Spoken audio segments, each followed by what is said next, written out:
the network for the AV industry. What are you listening to? This is AV. This is AVNation. This is AVNation.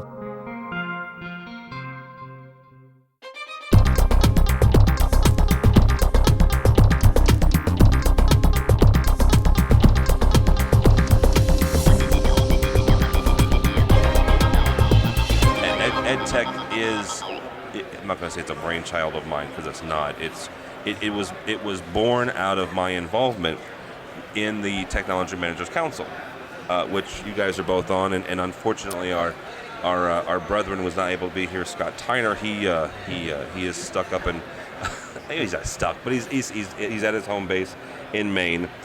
He's the one of the other voice that's usually on this show, and that's kind of how this was born out. You guys are smarter than me, so I figured you guys can give me some insight on the show itself. Yorm is here to kind of show us some of their stuff and kind of what they do when it comes to education and stuff. But first, this is kind of a general question. Matt, we'll start with you on this. What's the one or two things that you've seen this year that has either holy cow impressed the heck out of you, or holy cow underimpressed you? Well, you're going to make me boil down my list already, but I would say it's only an hour show. It's only an hour show. Yeah. I'll hit the top three things. I'll time it. The top three things that I've seen so far. The first is the eye candy factor. Samsung has a 75-inch ultra-flat monitor, which is just gorgeous. That's definitely caught my eye one. From a more practical point of view, something I saw which just is a wow is seeing some product maturity in some of our new technologies coming on. This is definitely the year of HDBaseT.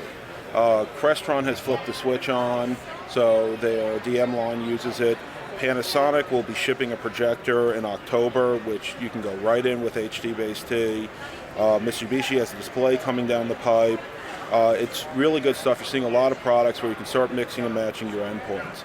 Also is really cool, AVB had a real-life demo. Okay, so stop. I'm going to stop you there for a second. My issue with AVB, and we did a special, an AVNation special, a week ago with the guys from Buyout. Nice guys, great technology. The Tessera is a pretty slick device. There's a V inside AVB, and AVB stands for Audio Video Bridging. Yeah. Show me the video. It's kind of a B now. Okay. But I saw a great demo at the AV New booth where it worked. And maybe it's just the geek in me, but I love seeing technology come together.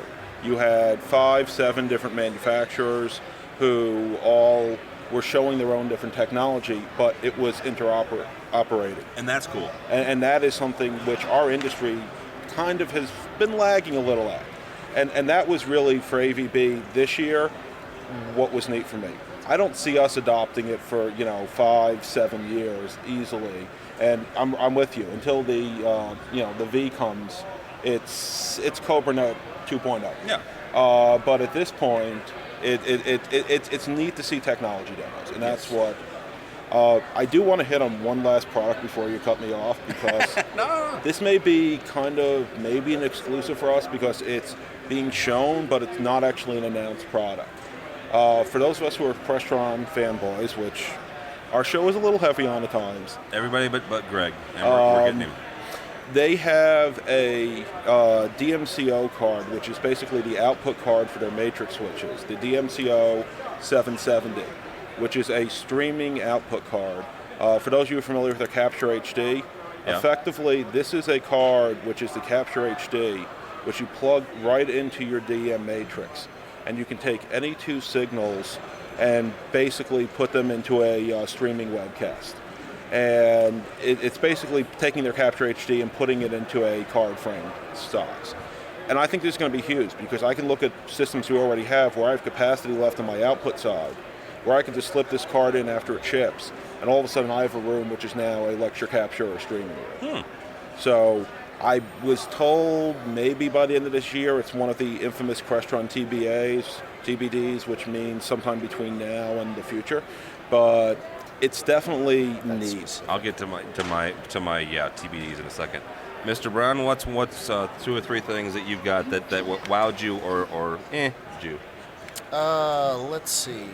I can't say I've seen anything that I would call revolutionary. A bunch of cool evolutionary things. There's a new Panasonic has a new lamp-free, one of the new laser projectors out, over 3,000 lumens, wide UXGA or wide XGA, 20,000 hour lamp life. The intrigue now, and you're thinking, okay, well, a couple of people have that, right? Well, this one has an HDBaseT input. I thought that was kind of cool. Yeah. I saw that, I was like, ooh, this is the first one I've seen. This is not going to be the last one we've seen, I don't think.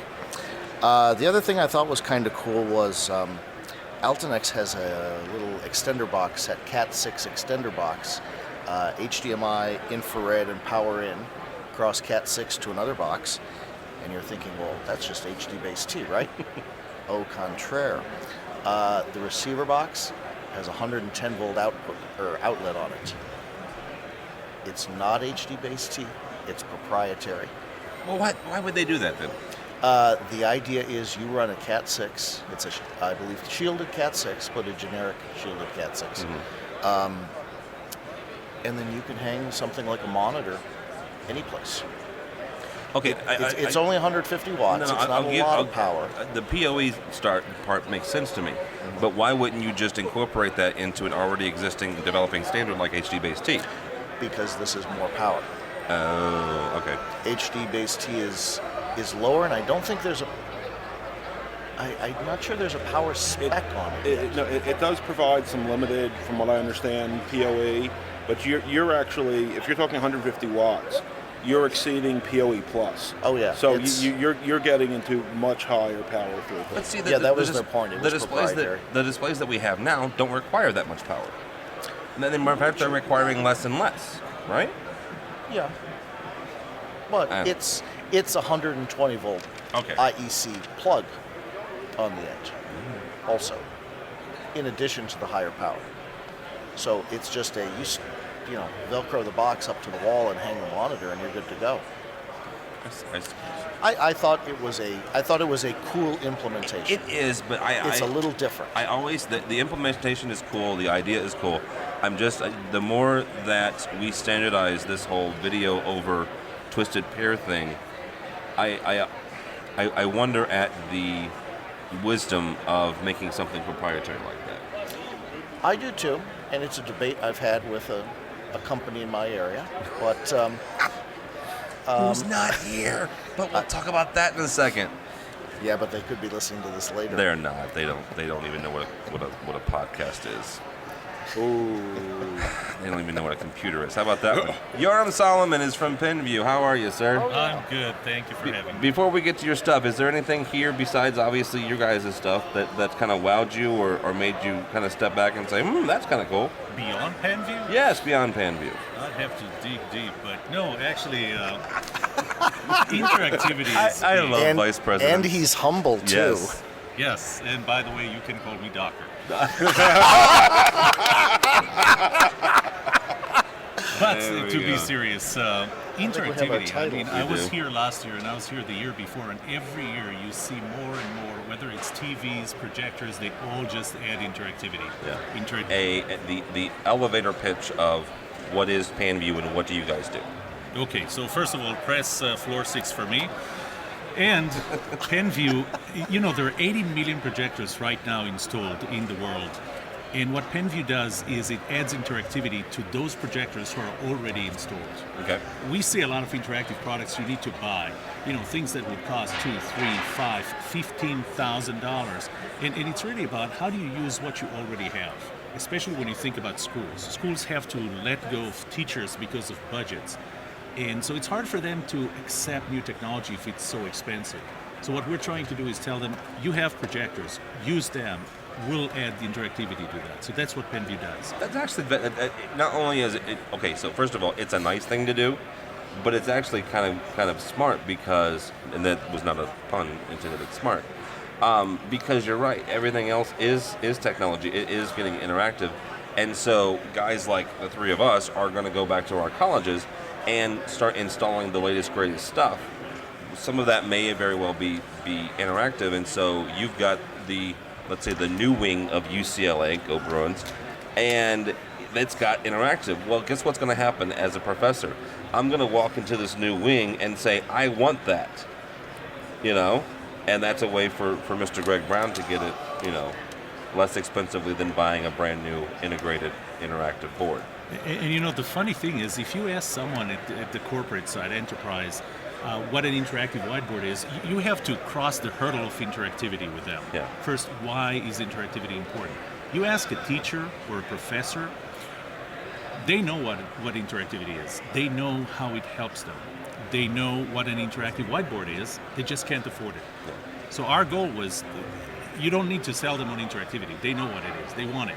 Just make it affordable. Makes sense. All right. Well, thank you so much for stopping by, sir. I appreciate it. Absolutely. It's Dr. Yoram Solomon. He is the Vice President and General Manager of PenView. Actually, you're going to go right now and go get a video shot, and it's going to be up on the Rave Pub's website. So we'll put a link to that as well. All right, guys. Here's thank you so much, sir. Appreciate it. Oh, what's the booth number? What's I don't think the we mentioned booth? the Do you know? number. 8147. 8147. Is that Central? C or I think C or probably N? C. I haven't. C or N? C 8147. Yeah, I have not stopped by that yet. I will have to go do that. Okay, here's the thing, and we're going to touch on this just briefly, and I'm not looking to start trouble. Believe me, I like guys in khaki pants and blue shirts as much as the other two gentlemen here. But 2 years ago, we were all in Vegas. There's a C concourse, there's an N concourse, okay? North and South Hall. North and Central. I'm sorry, North and Central Hall. That's probably why it's a C. South, begins with So S. in the Central Hall is Crestron and Sanyo, and actually Sanyo was there. They're not anymore. They're part of Panasonic. And Sony was in the Central Hall. As soon as you walked into the North Hall 2 years ago, there was this giant blue castle. There is still now. It's just labeled Christie this year. Well, no, it's not. It's a little more open than the castle was, but it's true. We don't have the walls. Yeah, the big blue walls the and everything. Of death. And I'm not going to talk about the party because I'm getting too old to go up and party till midnight anymore with Extron. But that's kind of one of the things that I want to talk about is, okay, so is it a big deal that Extron's not here this year, Matthew? Yeah, it is. For who? For Extron. Okay. They're losing visibility. I mean, it's I think people often say even bad publicity is good publicity, but they're noticeably missing. And there's a lot of people who I think are who probably are getting some nice visibility. I mean, actually, I think Cisco, who is in where the Extron booth would have been, ended up getting a nice little upgrade, so they're right as you walk in. AMX has a huge presence this year. I mean, bigger than I've seen in the past. Kramer had a great booth. I haven't had a chance to really stop by and look at it. But they actually built kind of a White Castle. Unfortunately, they're not serving burgers. That would have been a good show promo. But, I think people will move on. I mean, there's a lot of people who I know. I was actually just in a meeting before we're recording where there's a school, actually in Greg's neighborhood. I wasn't sure which school. He said he was on the West Coast. But, they're making a debate between Extron and Crestron as their digital solution. And I can tell you that customer right now is here talking to Crestron about options. And you know what? And I think he's doing his due diligence, trying to do his research, but he doesn't have anyone he can talk to from Extron. And, saying EDtech is an alternative or whatever, not so much. Okay, go ahead. That's true. We should just clarify that there is also a small educational conference going on, or was last weekend, called EDtech, formerly EduComm, right? Yeah, which was slightly confusing. Comparing it to InfoComm. Yeah. Well, and a couple of years they actually were in tandem there. Yeah. Yes. The one in Anaheim, they were simultaneous. I actually presented when I was EDucom down in Orlando one year. Okay. And yeah, but you're right. It's become this confusing. It's not even co-located anymore. It just happens to be in the same city at the same time. Yeah. But that is where Extron was this week. And That's, okay, where they are. I'm not going to be... And still schmoozing some people down there. Well, although, if they are a higher ed focused group of some sort, I mean, how much do you want to bet that Extron knows who they are and they aren't already inviting them down to Anaheim or their local regional, or one of their new regionals. You will be assimilated center. And am I in trouble again? Have some Kool-Aid. Now I am. Yeah, so they're not to defend them, because personally I think it's a stupid idea, but not that I don't like them. They frustrate me a bit sometimes, but I understand what they're thinking and the logic behind it. They explained it to me when they stopped by the other week in my office. Okay, well, explain it to me, because I still don't understand it. They're going to have all of these regional centers where they can invite people in small groups. They can have extended conversations with them. They're going to have these little outposts to defend the Extron faith against the hoarding blue masses out of New Jersey. And they're going to be very decentralized, and you just have to travel a short distance and you can be there for the day. You don't have to take off for a week and party away in Vegas like we do here. Yes. That's the thinking. I also got quite a bit of trade shows. That's not how people get their information anymore. I don't know. I look around, I'm seeing thousands of people. One's waving, one's shaking my hand right now as we speak. We're intermittently getting... Intermittently. I didn't say I could speak. I wasn't hired for my ability to speak English. No, he was hired for his good looks. There you go. The use of talent loosely describes us. Okay, but hang on for a second, Greg. I get the line. Get us back on track. I get the line that Extron was giving us. Okay, so trade shows, quote unquote, aren't how people get their information. I'm going to ask a somewhat naive question. Mm-hmm. What the heck is EDtech? EDtech's the new name for EDucom. Which is what? It's some sort of educational get-together that I've never gone to because but they it's weren't really expensive. But they weren't showing product. They weren't talking to people about product. They were. So how is that different than a trade show? Okay. It's a magazine show. It's actually what I kind of started hating these in the industry. At least this is more of an educational industry thing. There's a couple other ones, but EDtech stands for University Business, which is the sponsoring magazine. It's a new revenue stream for print publication, and I appreciate. But a lot of these magazine-based shows lately have become so sponsor-driven that they take out the idea of peer-to-peer networking. They take out the idea of customer-driven solutions, and actually making products play with each other. Okay, so I guess this is where I'm going with this. It's still a show. It's held in the same town as InfoComm, which Extron famously and largely dismissed itself from. It's a little disingenuous to me that they would make such a big deal by having Andrew, record the thing and do the press release and still show up in this town 2 days before the show starts. Okay, so I see where you're going. See where I'm going with that? That to me, that's the weirdness. They're not here in a large faction. It's only a handful. Okay. From what I know, and it's not. They don't have a booth displaying equipment. From what I know, I'll have to check with some of the folks that went over there to it. Okay.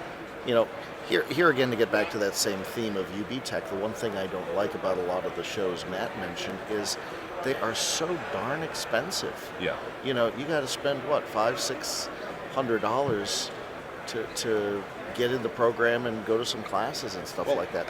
And actually, to Tim's point, I think what it says to me that they went to EDtech is they were unwilling to concede that educational people don't actually that still get their information from shows. Yeah. Because it's niche marketing. I'd actually was thinking about this. I'd almost say hang on for a second. Yeah. It's not niche marketing. And there was a piece in one of the InfoComm publications that said we are the number 1 or number 2. Education guys are the number 1 or number 2 percentage people that come to this show. Fair enough.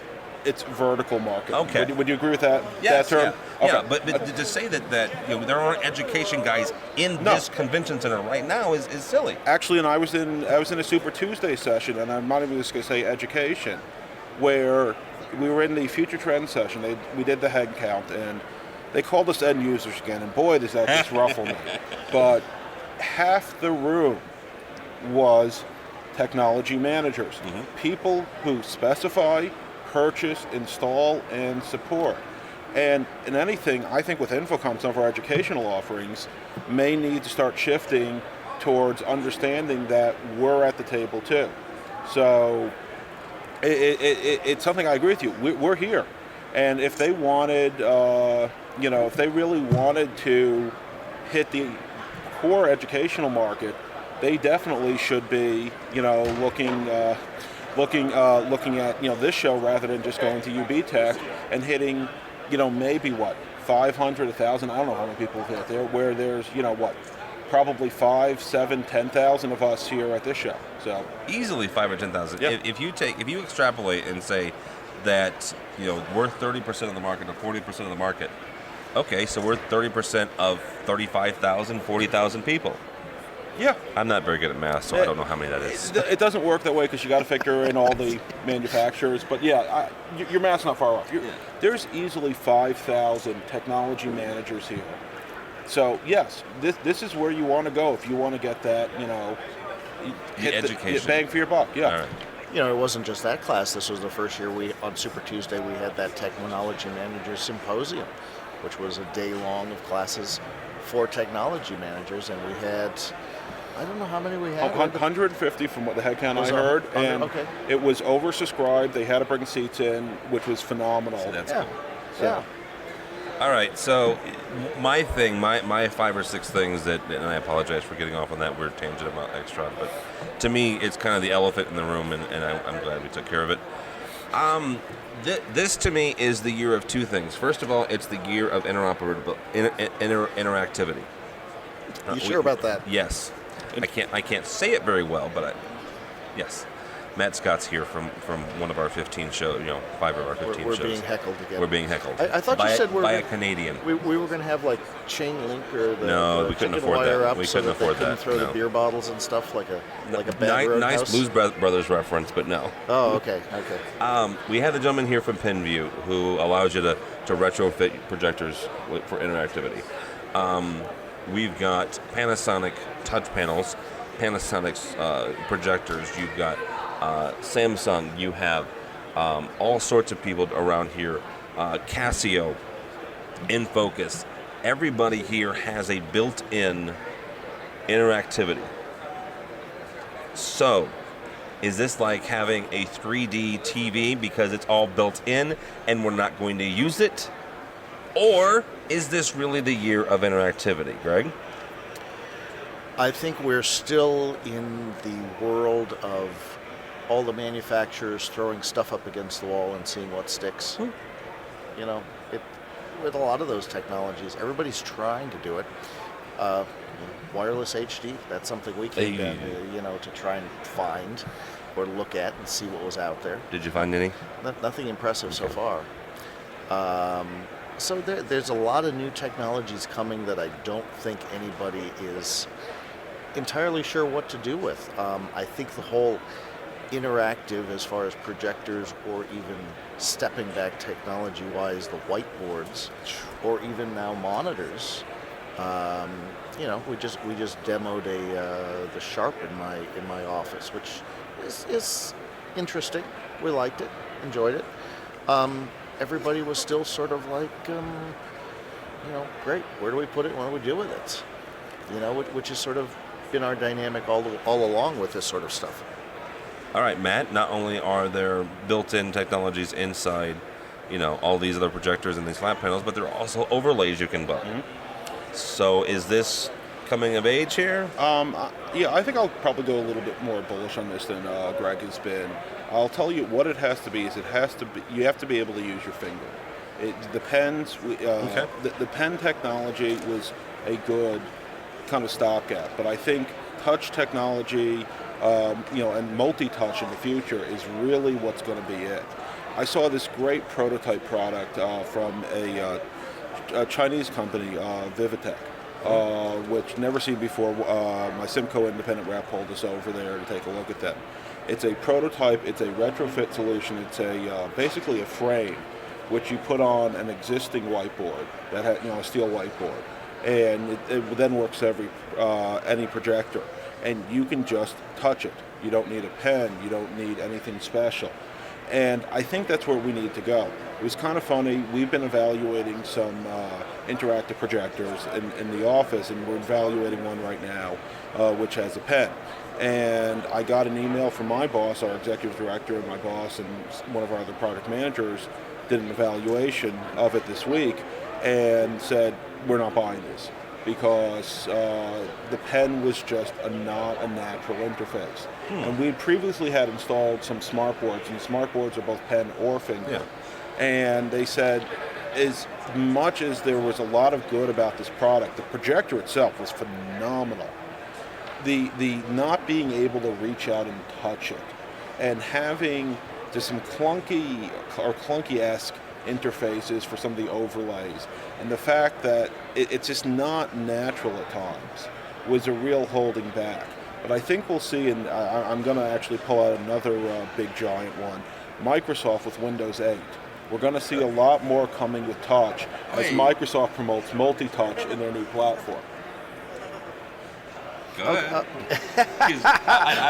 We can see each other today, so we can see when we're like holding back to keep from Let me have it. Okay, the question remains, Mr. Silverman. Yes. All right, you've got multi-touch, you've got whatever you want on that board or that projector.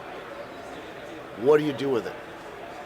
I will maintain that we're still in the realm of 3D might be a better analogy, in that I think so far these are all things that have niche applications somewhere on our campuses, but we're not yet finding a technology that, boom, we need to roll out to every single room that's going to change instruction as we know it. Okay, so let me run with that for a sec. Go for it. It's not going to hit us in higher ed today. However, you got to look at the long view on this. Where is this penetrating today? It's K-8, not even K-12, K-8. Where we're doing it today is we are putting it in our education colleges to support our teachers who were teaching. Basically, the people we're teaching. So people who are learning to teach in K-8. However, what happens is, as we look at our pipeline, K-8 becomes K-12, which becomes our freshmen. And you're going to have freshmen who are used to having an interactive classroom experience where they are solving problems on a board. It's with every new disruptive technology, you have to do fundamental curriculum redesign. Now, that's a problem in higher education because faculty don't like to rethink curriculum. We've all been there. I'm still running VHSs, dude. And really, preaching to the choir here. This may be a longer proposition, but we will see this, and I really think what will happen, like a lot of other technologies like HDMI, once it hits the consumer side, and Windows 8, in my opinion, with all the multi-touch that's going to be in there, and all the Windows 8 tablets, which will be coming, and all of our iPads, and all of that, it'll become something you expect. You'll actually expect to be able to walk up to the board and stretch your photo, or rotate something, or just do that. So that's Chewbacca you hear in the background. Just to clarify. Okay, so let me see if I understand this correctly. All the way 5'6" Chewbacca. It's Chewbacca's son, is who it is. I missed that memo too. Yeah. So because everything that we have is touch now, and I'm going to nutshell your statement here. Everything we have is touch. Our phones are touch. Our remote controls are touch. Now our TVs are becoming touch. Because that's touch, and our children and our students are growing up in that environment, they're going to expect to walk up to the whiteboard and touch it and interact with it. Yes. So their finger now is the piece of chalk that I wrote my name on 50 times when I was in 3rd grade. You got it. So no longer will you be writing that fun exercise, I will not misbehave in class on a whiteboard. You'll now be doing it with your finger until it hurts, I guess. I agree in a sense that yes, these technologies are coming. I still don't think we have found anywhere near the killer app for them, and what we're going to be doing with this. I mean, great, we're all going to be playing with large iPads on the wall. We'll be able to spin things around. But isn't that what we want, though? I mean, we've all seen, I don't know if all of you guys have seen, but I've seen, Minority Report, where you're grabbing the screen and you're moving things around and this, that, and the other, and I'm sure there's more than one teacher that saw that movie and said, I have a great application if somebody makes something like that. Well, I mean, look, we were talking about this on the AV Week show we did, or maybe you guys have featured this. Steve Ballmer, in his office, has the Sharp... Huge! The Sharp 80-inch, which we've seen at the show. That is his PC today. He doesn't have, the Bill Gates. Cool PC. Yeah, but he doesn't have the Bill Gates, 3-monitor setup, which was the old, conceptual idea of what the office of the future was. It's the office you walk in and you can interact with. And so I think as it bleeds into the office, as it bleeds into the home, the consumer, as we have kids coming up through the system,